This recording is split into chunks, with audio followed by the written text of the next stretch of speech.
大学的博士。那他今天所报告的是那一个粒子系 Dannie 在预防A贝塔所诱发的柠檬突类的神经细胞突现的一些作用。那我们先欢迎李博士。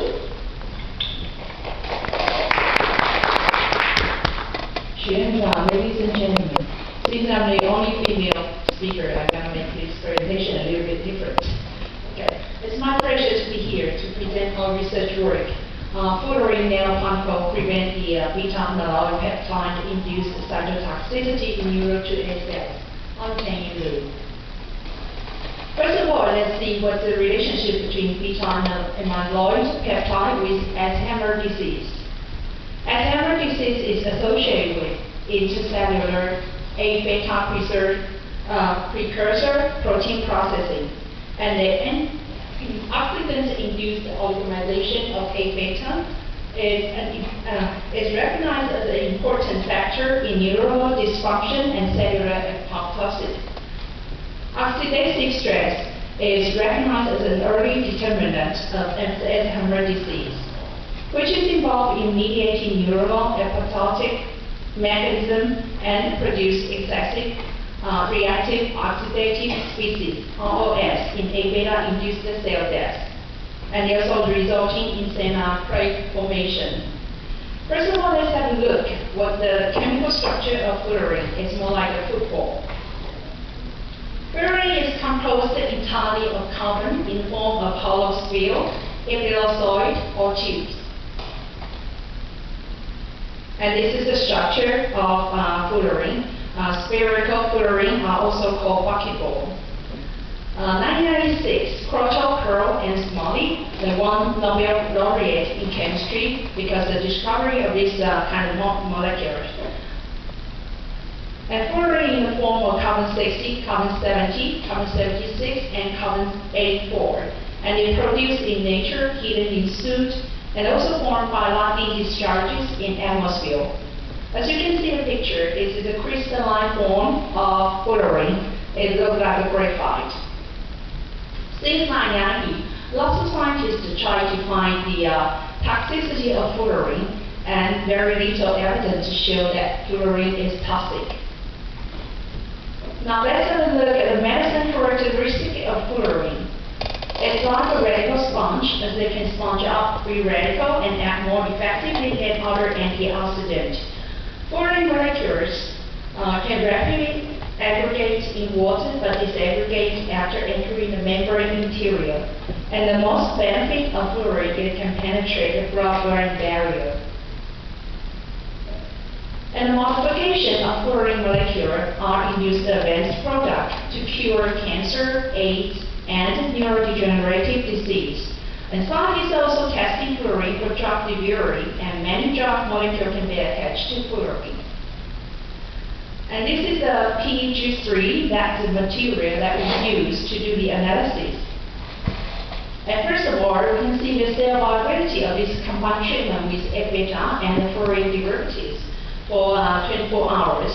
As you can see, this is a bar chart of the treatment, and we can see the cell viability that dropped tremendously with the A-beta treatment, but increasing concentration of fluorine co-incubation, that we can see the significant increase in cell viability. And this is a laser confocal microscopy fluorescence image that shows that with A-beta treatment, that intense fluorescence, that means that have more free radical. And this is a microarray analysis, indicates that shows the IL-6 associated signaling pathway with A-beta treatment. IL-6 is an interleukin that acts as both a pro-inflammatory and anti-inflammatory cytokine. It is secreted by T cell and macrophages to stimulate immune response. Cell cycle-related phenomena plays a key role in formation of Alzheimer's type pathology and neuronal cell death. ER stress is caused by the accumulation of unfolded protein in the ER lumen and is associated with the vascular and the neurodegenerative disease. And this gene this ER stress release related gene initiates cell apoptotic in response A-beta toxicity. A-beta induced DNA damage, some protective gene or DNA damage limited. And this gene triggers protective mechanism under stimulation of stress. The function of this gene was to protect cell in response to cell toxicity. And this result shows that fluorine can increase the cell viability significantly, and fluorine can suppress ER stress initiate gene and trigger protective protein expression. Nerve cell will be protected from progressing through apoptosis. And fluorine might trigger a cytotoxicity prevention mechanism under this experimental condition. And the conjugation of drug and fluorine in year 2008, one used the thalidomide with fluorine thiazide, and they found it can suppress the release of NO and TNF-alpha.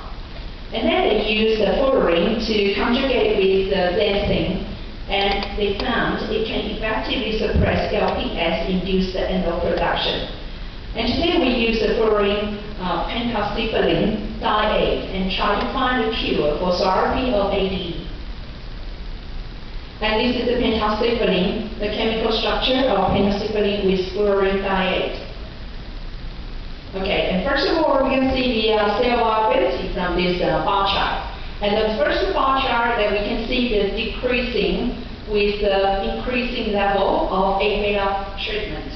And the bar chart B, that we used another drug thiazide like PEG3 and PDX1, PDX2, and the PDX alone to see the cell viability. So from this bar chart, you can see that the differences between them. And PDX1 and also PDX alone seems to increase a lot, but for the PEG3 and the PDX2, that we can see a significant difference.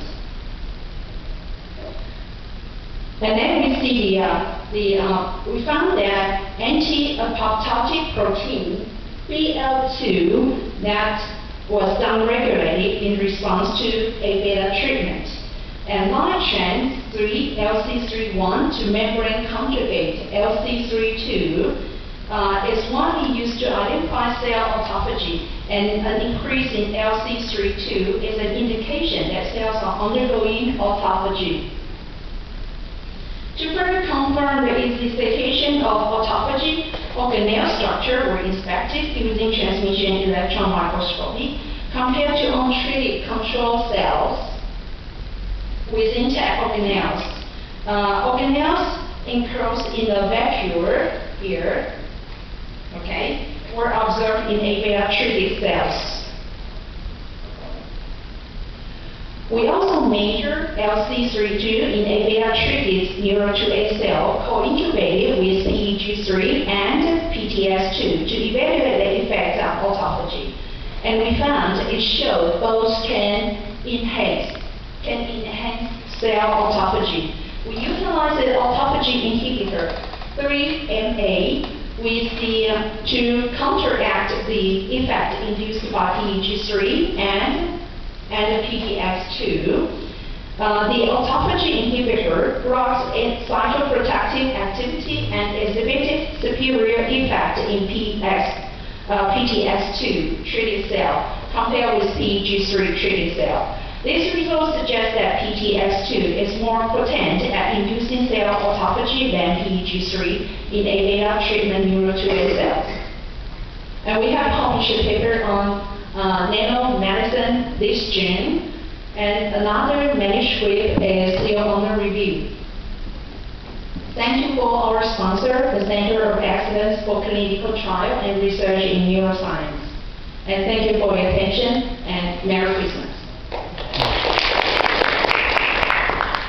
感谢李博士为我们做的报告，有关于靠特格林的话，在整个的一些神经谱线上的一些研究，也记得很好。我想时间上我们还是比较limited，所以就感谢李博士的报告。那壮金教授。